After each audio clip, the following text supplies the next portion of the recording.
So maybe start with Mike, if you don't mind. I saw you yesterday taking it in, watching your team enjoy the experience at Andretti. There's been a Universal trip as well. Not a bad place to come for a bowl game when you think about all the bowls that are out there, huh? It's been a lot of fun for everybody involved. One thing we learned quick is there's a lot to do here. So the players have enjoyed their time in different theme parks and such, and at Andretti's, but also the families and the kids, the group, the travel party. It's been a great week, and the staff with Camping World has been tremendous. The facilities. So we've had a great week, and it's been a lot of fun, and looking forward to a great game tomorrow. Justin, one of the questions, building on that, yesterday we saw the kids being paired up with one player from Virginia Tech and one player from Oklahoma State, and it really put a lot of smiles on those kids' faces. They were really enjoying that day. Wonder what your players had to say about the experience of being paired with the Lift Orlando kids, which is near and dear to Florida Citrus Sports, the neighborhood surrounding the stadium. Well, they had a great time. I mean, I think sometimes we forget because football, they wear a helmet and, they're big guys that we're coaching kids as well. And they enjoy interacting with young people. We have a wonderful opportunity to influence other young kids in a positive manner, whether it's in our own community or, when we get out and get in other people's communities. So I think our kids had a good time. I heard them talking a lot in the hallways about it, and we had a couple discussions about just how special an opportunity we've had to influence other people. We'll stay with you for a moment. When we have friends who come down for conventions and business trips in Orlando, the common question is, you get any work done? How's your week go? Well, we found time to mix business and pleasure. I think kind of like Oklahoma State, we've got a group of kids that have been through been through bowl weeks before, and understand that when it's time to work, then it's time to work and be serious about that. But there's also an element of reward and enjoyment that comes with this opportunity, and we want to take full advantage of that as well. And I think between our staff and our kids have done a good job balancing both of those. So the other day, I'm over at the Hilton, and people are asking, you think the players work out in the gym and stuff? I said, I think they're in pretty good shape when they get here. I think it's more about getting their game plans ready. What is bowl preparation week like?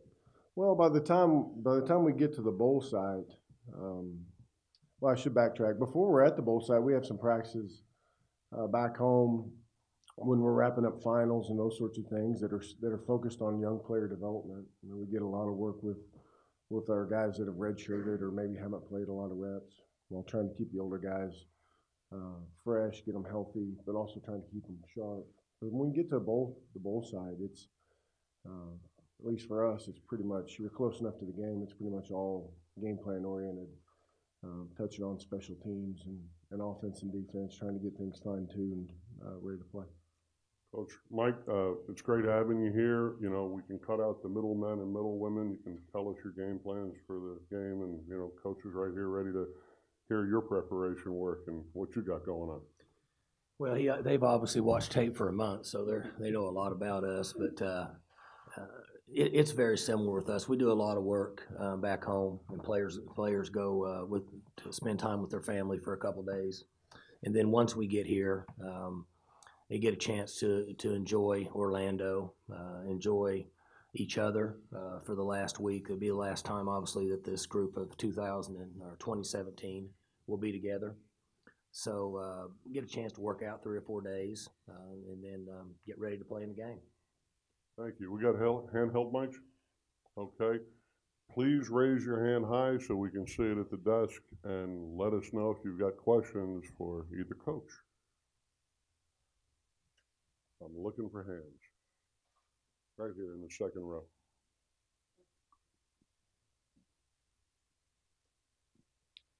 It'll be kind of a similar question for each of you, but I'll go ahead and start with Coach Gundy. Coach, when you look at the tape in particular, what would you say is different about ACC-style football?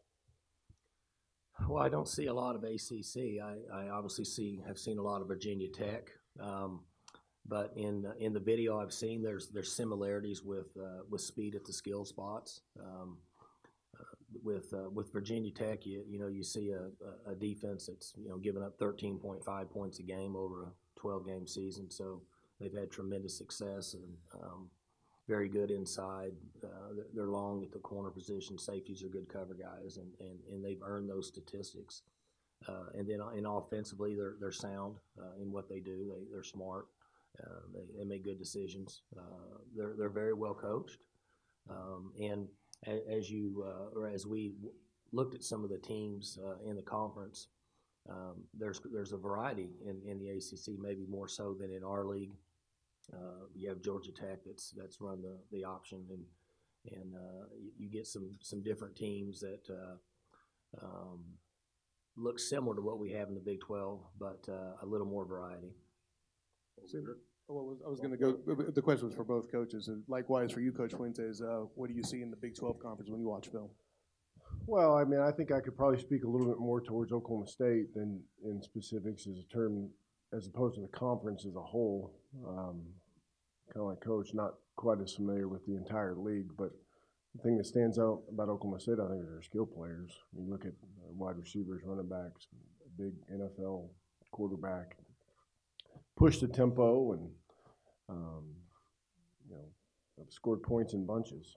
That's not to say that they aren't good in the other phases of the game. They are. They're very sound, well prepared, and have done a fantastic job. That's why they're in the situation they're in.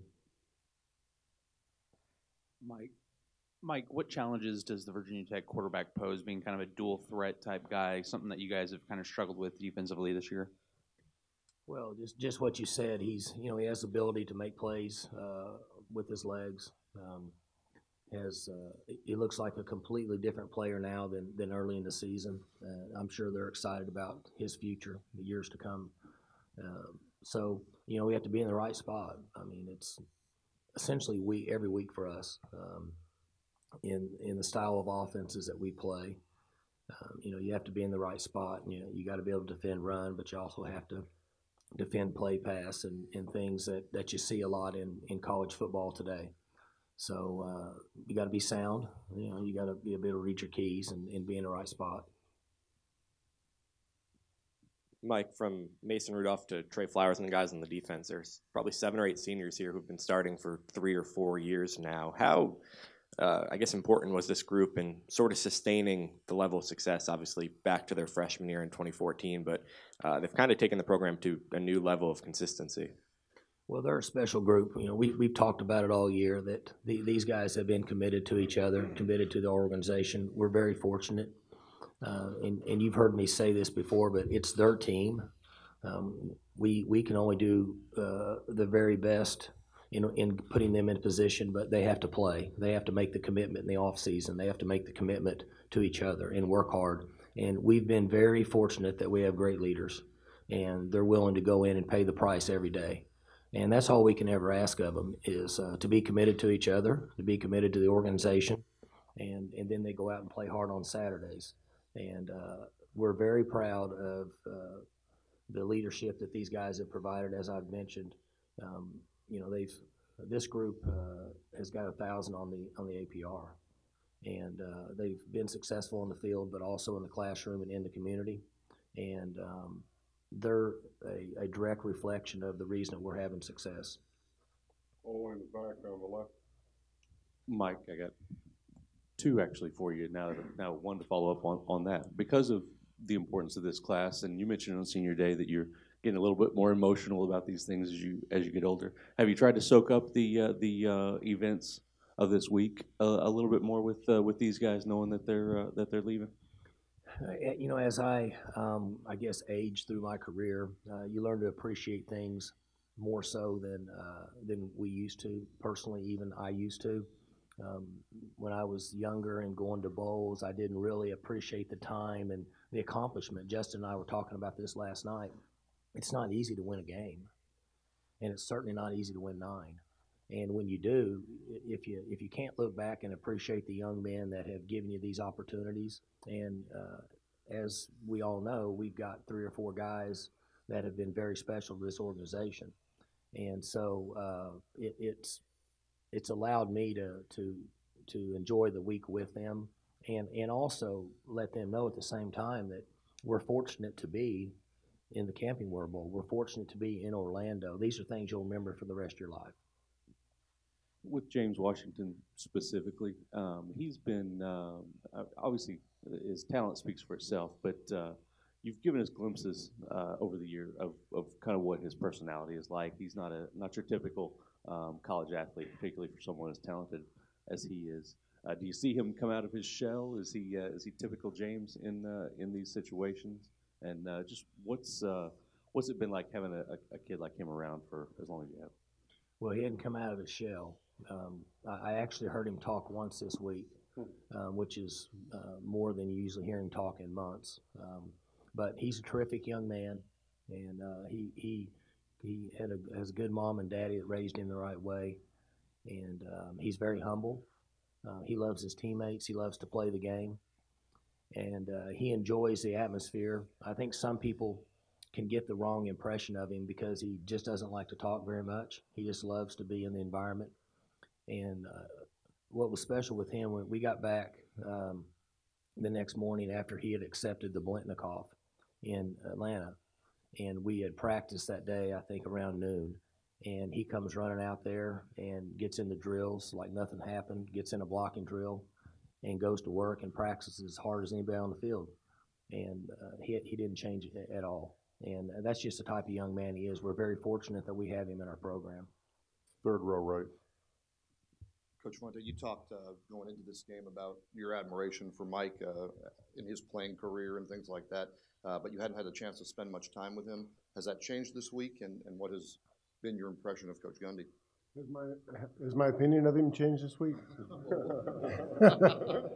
What is your impression now that you've spent some time with him? Oh, I just enjoyed kind of catching up and getting a chance to visit about work a little bit, and how to handle situations that come up and bounce a couple challenges that we have had off of Coach Gundy. That I know he's been in it for a little bit longer than I have and dealt with those same situations. So I've enjoyed that part of it.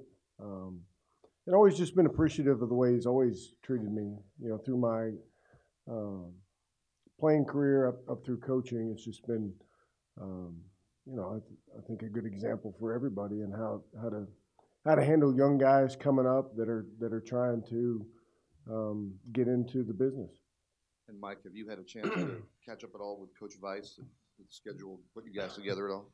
Well, last night we got to visit. Justin and I got to visit for about 30 minutes, and it was really good.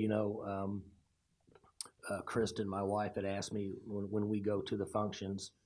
She always wants a quick rundown of who's on the staff because fortunately we've been in this business so long that we usually cross paths with guys that have coached either on our staff or that we've been with at some point in our career. And it was interesting that from a distance, I had watched Justin, but in our profession you don't get a chance to hang out a lot. I mean, we work all the time, we recruit, and we spend time with our families. And but it's been impressive. In what he's been able to accomplish, and then because I know Vance Weiss, I know Shivist, I know Corneliuson, they're quality people, and just in my history and being fortunate enough to do this for 14 years, or going into my 14th year, in that if you have good quality people that are smart, that are loyal, and work hard, that you can be very successful. And that's what he's got on his staff. Bud Foster's been around for 100 years. I visited with him for 20 minutes last night. Really the first time I'd come across him because he's been on the East Coast forever, and we don't see them in recruiting much. But great visit with him, and so it was really fun to catch up with some of those guys last night. But what's interesting, there's a lot of similarities in the staff. There's a lot of similarities in the job, I think, in the environments of the two universities. The thought process. When it's over, I heard a couple of our coaches last night talking with a couple of Justin's assistants, and they said, when this game's over, I need to get with you guys to find out why you're doing certain things. And that's a smart move because they know a lot about us now, and we should know a lot about them. And they're in a different league. They're on the other side of the country. And we've done this in the past. We did this with Washington when we played them in the Cactus Bowl a few years ago with Coach Peterson and his staff, where we got with them afterwards, and you find a lot of things out that make you feel like you're not very smart because you should have already known it. So it's been good to spend time with the staff. We're going to go third row right and then back over there. Right here, sir. Didn't you have a question? Thank you. For both of you guys, you know each other well. You've got a mutual respect for each other. That being said, what would a win tomorrow for both of you mean, both personally and for your programs? Coach Fuente? Well, I think for me it's about the players and their experience. We have a great senior class that we're going to say goodbye to after the game. You know, just in saying goodbye to them, just in terms of playing, still going to stay involved in their lives. But you know, for me, it's about the player experience. One of the best things about being a head coach is getting to see your team celebrate or enjoy the fruits of their labor. And so, you know, for me, it's about that fulfillment. A chance to get to 10 victories, which is kind of a number that Virginia Tech had been synonymous with for many years, and a chance to send our seniors out the right way. And that's, you know, I think that's been the biggest thing behind our preparation is we have a genuine admiration for the older kids in our program that are playing their last game for Virginia Tech, and they genuinely love and care about Virginia Tech, and you know, wearing the VT means something to them, and we want to send them out the right way. That's for you. Well, these are the questions that you don't want to go second. But for all the local media that follow me, now you guys know I use the term fruits of labor, right? So I've used that multiple times. And what Justin's saying is right. You know, we get asked the question, or I do a lot, about the personal part of it. It has nothing to do with me, has nothing to do with the staff. It's all about the players. They're the ones that put in all the time and effort. You know, this is a violent sport. It's a very demanding sport. These guys compete and play. They're hurt most of the time. They're tired. They learn to be resilient. And that's what's so great about college football. And I think all of us want we want to win the last game. It's always fun to win the last game. You want to do it for your seniors. You want to do it for the team. You know, you hope that you've put in the right concepts and schemes, and that you stay healthy in the game and play hard. But I will say this, that our guys understand that there's a process, and after this game, they go home for however many days it is till we come back for the spring semester. And when we come back, we get into January conditioning with Coach Glass, and we get into the next season. We're going to roll regardless. But we talk about doing everything that we can each week to be competitive, because that's our responsibility. That's what we do. That's what, as an athlete, we learn to compete. And when we prepare for these games, that's our goal.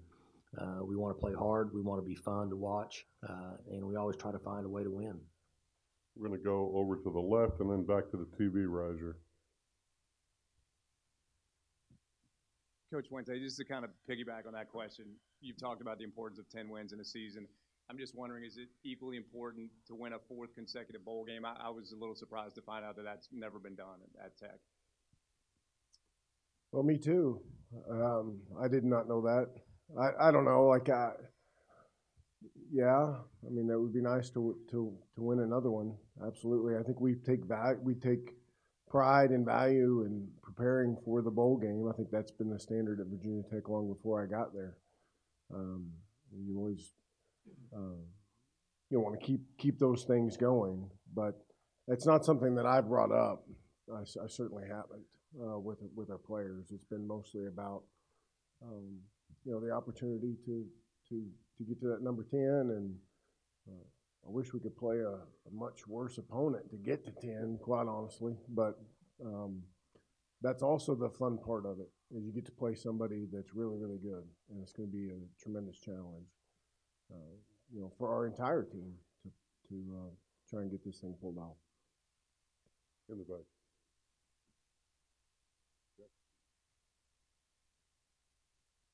Coach Fuente, what's been different about this year's bowl experience compared to last year's bowl experience down in Charlotte in the Vogue Bowl? Well, I mean, I would say the first thing that comes to mind are the similarities between our teams. You know, I think there was a genuine admiration for the senior class last year, and I feel the same way this year in terms of our preparation for the game. You know, I feel like that's been the central theme both years. We traveled a little farther south this year for a little bit warmer weather. We had a wonderful time in Charlotte last year. Obviously, it was a shorter drive for the Hokie Nation to just make a couple-hour trip from Blacksburg. But both experiences have been very positive for our kids, both unique experiences in terms of the activities that we got to do at both places. And, you know, obviously would come highly recommended from us for either spot.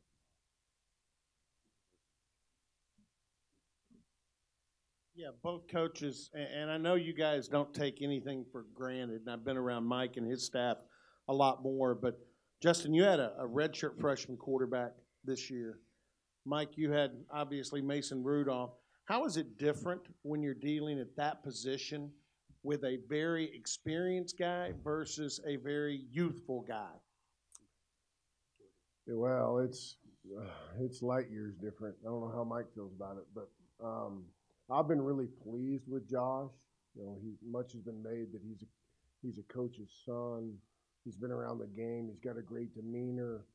He's highly intelligent, all those sorts of things. But when you try to quarterback out there for the first time, you know, no matter what you've done to train them, there's still a little bit of holding your breath. There's no substitute for real life experience. And I've been pleased with the way Josh has handled all of that. And, you know, coming into this season, our concern was more centered around the people around him. Were we going to be good enough around him to let him play at a high level? Because we still felt like he had some talent and some skill that we could let shine through if we could surround him with enough quality people. But you know, when you've got a returning starter, or you've got a guy that's played a bunch of snaps and has got some talent and has been in those situations before, I think it's a little bit more comforting feeling to know what you've got. Then you start worrying about who his backup's going to be. At least that's been my experience. Well, in our experience, we've been in every situation, fortunately, in bowl games, and I think when you have a veteran guy, you have to be careful about out coaching yourself, because you say, well, he can do so much, and if you're really skilled, we can do this, and then all of a sudden you're not very good at anything. So I think you kind of work the opposite way compared to when, for example, when Mason was with us in the Cactus Bowl when he was a freshman.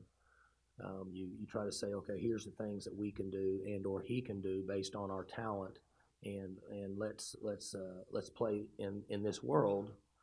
And as I watch the offensive staff and or defensive staffs based on the maturity of that side of the ball, then you get to a point where you say, okay, well, here's all the things that he could accomplish, but what can we actually accomplish in the game that gives us the best chance for success? So I think you kind of work the opposite way. And what Justin said is right. And then you start trying to get another guy ready, because you know, we have a lot of questions about this game, and for Oklahoma State, this game is very important. But you know, this is a long haul for us. We worked hard in the season, in the bowl prep, to get another guy ready for next year, to look forward to 18. Here's where we get a bunch of hands. We're down to just a couple of more questions, and we'll head right over here. Mike, obviously the Big 12 has a lot of bowls in Texas, and you've got a lot of Texas kids. They always talk about seeing the program in those bowls when they were growing up. You've talked this year about expanding your recruiting base and whatnot this year. How can this bowl getting into Florida potentially help the program, another state that's very heavy in good recruits? We'll find out a lot more this spring. As you guys know, the recruiting calendar has changed drastically. We saw the impact of the early signing day a few weeks ago. This spring we have early visits, official visits for the first time. And I'll be honest with you, we've had a lot of discussions from an administrative standpoint as a staff, and I'm not really sure. We're going to have to feel our way through this. I know for Oklahoma State, we'll put a lot of thought into how the new calendar will impact us in recruiting, because it is the very most important thing we do. It's the lifeblood of what we do, bring quality young men that we can develop into our program. As you guys know that follow us, that's what we do. We have to bring young men in that and develop them. So we'll find out in the latter part of this spring how this bowl game impacted us in this part of the country. There's a lot of players around here, but there's also a lot of schools that recruit here. So there's reasons to look at players all over the country, but then from a business standpoint, we have to make the best decisions on the young men that we're actually capable of signing and getting to our program, because as we all know, there is no second place trophy in recruiting. You either get them or you don't. And so it'll be interesting to see the impacts we have of being in this bowl in a few months. And then the national television audience as well. Sure. Oh yeah. Well, that's always a huge part of it. Anytime that you're in these games and you're on national television and with technology and the young people that we recruit, their ability to get information on their phones and see everything is pretty impressive. Right in the center here. Coach Gundy, when you look at Virginia Tech's defense, it's kind of been a staple of this program year in and year out. What impresses you when you look at Bud Foster's squad? It's interesting. The schemes are look to be the same as over the last 20 years, or maybe even further back. They're physical up front. They have big guys that play well up front. It's not easy to run the ball, but they're long in the secondary. They're athletic. They're safeties. Cover really well, in our opinion, for safeties. So I think it'll be an interesting challenge. And I said this once this game was announced after 2 or 3 days of watching some tape. I said that this could very well be the best defense that we've competed against. There's different ways to make that opinion. Sometimes you do it on athleticism. Sometimes you do it on scheme. But when you look at what they've accomplished with the group that they have, and in the end it comes down to, do you keep them from scoring or not?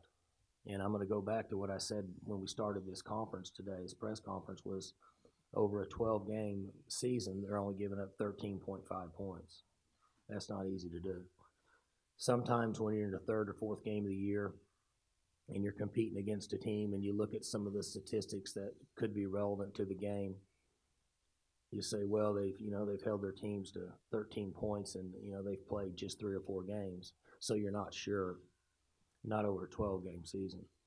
So their continuity, obviously Coach knows what he's doing. He's been doing it forever, a system that he believes in. But what we see are a group of guys that believe in the system, and they understand it and they're good at it. So I'll say it again, it's going to be a great challenge for our guys. In the back. One last sweep of the TV riser if anyone's got a question. Coach Fuente, being from Tulsa, going against a school that recruited you, a coach that you looked up to your time playing there, just what is this matchup like for you personally? Well, it's enjoyable. Obviously, I have a lot of ties to the state of Oklahoma. Half my family went to Oklahoma State and half my family went to Oklahoma. I never grew up really as a huge fan of only one of the 2 schools. I was kind of indifferent. But, it's just a unique opportunity. It's kind of a fun part of this business. You get to go compete against sometimes people you have background with, sometimes people that you've never met before in your life. And kind of through all the twists and turns of your career, you bump into or come across sometimes people from your past. And I'm excited about it. I'm going to go after the game. I'm going to go back to Tulsa and go hang out and see my folks and my sister and all that kind of stuff. And I don't think anything will change much for me, but I, obviously have a connection to Oklahoma State and Oklahoma, and it's kind of neat to see some familiar faces from the past. All right, so I'll ask a final question. I don't see any more hands. For both coaches, you've got closed practice today. All of these people came down here and they'd love to know what's going on. You got anything you want to tell them about what's going to happen today, or should we keep them in suspense until tomorrow? I don't know if there's any secrets, to be honest with you. We do what we do. We don't change very much. Our general rule has been if you start to change, you probably get into something you're not very good at. So we do what we do, but everybody's welcome to come to our practice in a couple days if they want to. We're not doing much, so the hay's kind of in the barn from a practice standpoint. Coaches, thanks very much.